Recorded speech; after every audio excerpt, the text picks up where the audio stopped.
You were taught that the British Empire collapsed after World War II. You were told the Suez Crisis was the final nail in the coffin, and that America became the world's undisputed financial sheriff. But you were lied to. The empire didn't die, it just moved into the shadows. While the world watched the Union Jack come down across Africa and Asia, a secret network was being built in a tiny 1 square mile patch of land in the heart of London.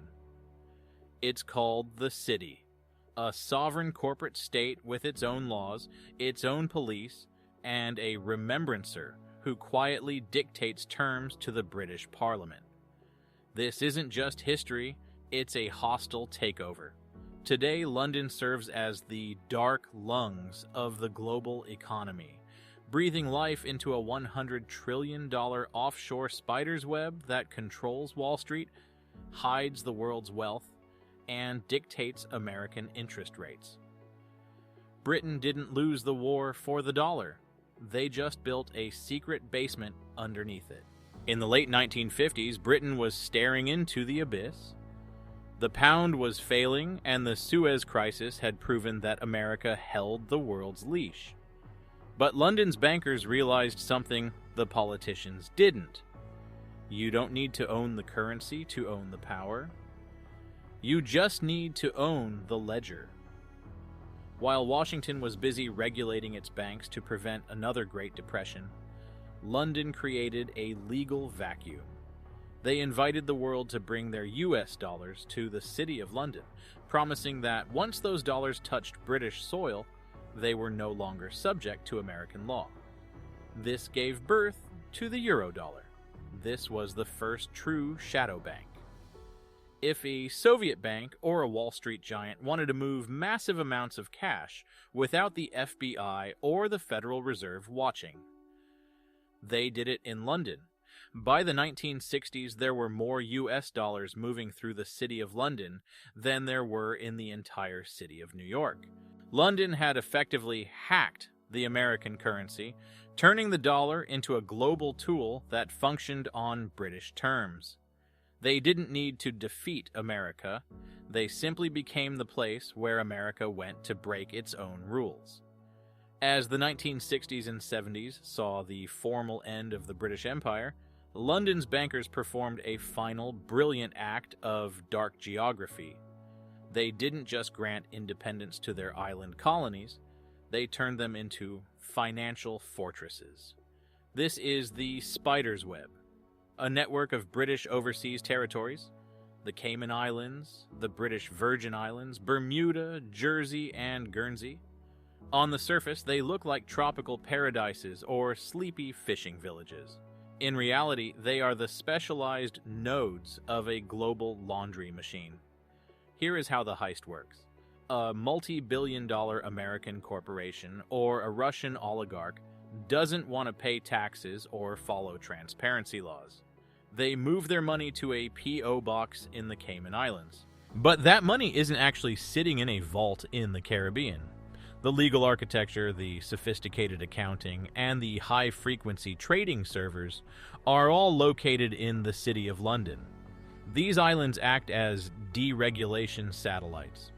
They provide the secrecy and the tax-free status, while London provides the muscle and the global legitimacy. It is a brilliant legal loophole. The money is technically offshore, but it's managed by the same British elite that has been running global finance for 3 centuries. Today, over 1/3 of all global offshore wealth is held within British jurisdictions. Britain has created a planet-sized duty-free zone for the world's elite, ensuring that no matter where the money starts, it eventually pays a fee to the British spider at the center of the web. To understand British revenge, you have to realize that the City of London is not the same thing as the city you see on postcards. It is a square mile in the center of the metropolis that acts as a sovereign corporate entity. It is older than the United Kingdom itself and possesses legal privileges that would make a medieval king jealous. While the rest of Britain follows the laws of Parliament, The city has its own police force, its own courts, and a unique voting system where corporations have more votes than people. In the city's elections, giant banks like Goldman Sachs and HSBC literally cast ballots to decide who runs the district. At the heart of this system sits the Lord Mayor of the City of London, not to be confused with the Mayor of London.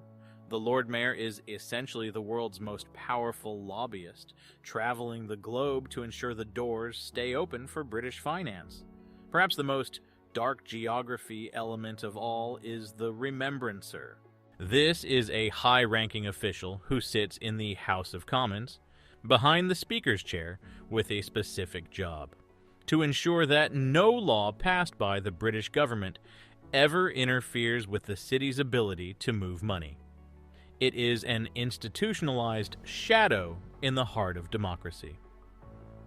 This legal black hole in the middle of London is why Wall Street banks moved their riskiest operations there, because the square mile is a place where the laws of nations go to die, replaced by the rules of the ledger.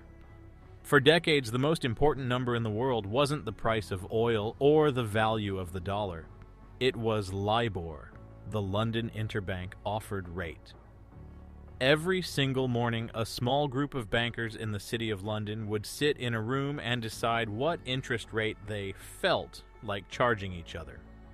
On the surface, it sounded like a boring technicality.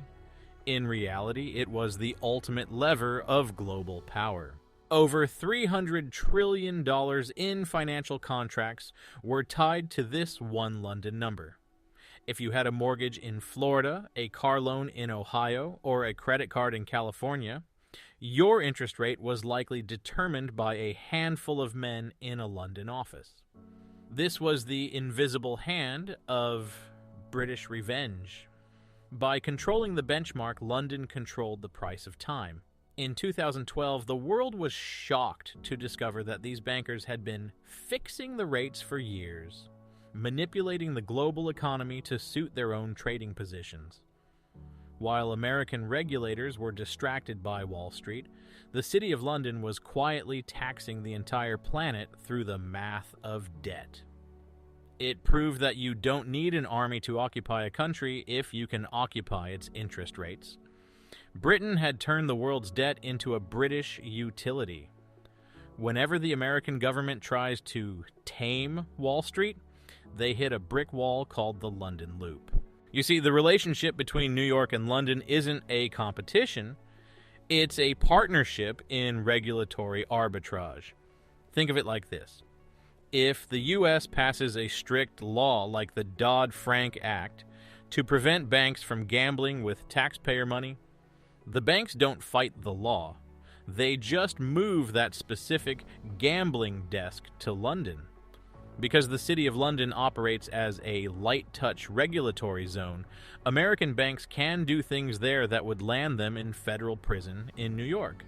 This creates a loop. Money leaves New York, travels through the London black hole, where it is used for high-risk, high-reward bets, and then returns to the U.S. as clean profit. This is why, despite being the world's largest economy, America cannot control its own financial destiny. As long as London exists as a deregulation sanctuary, Wall Street will always have a back door.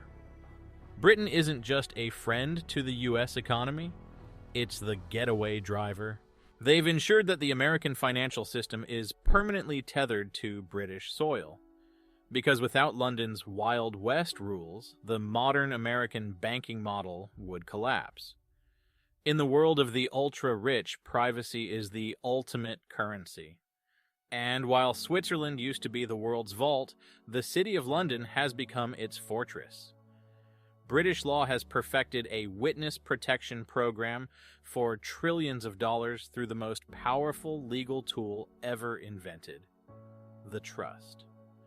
Under British common law, a trust allows you to own something without actually owning it.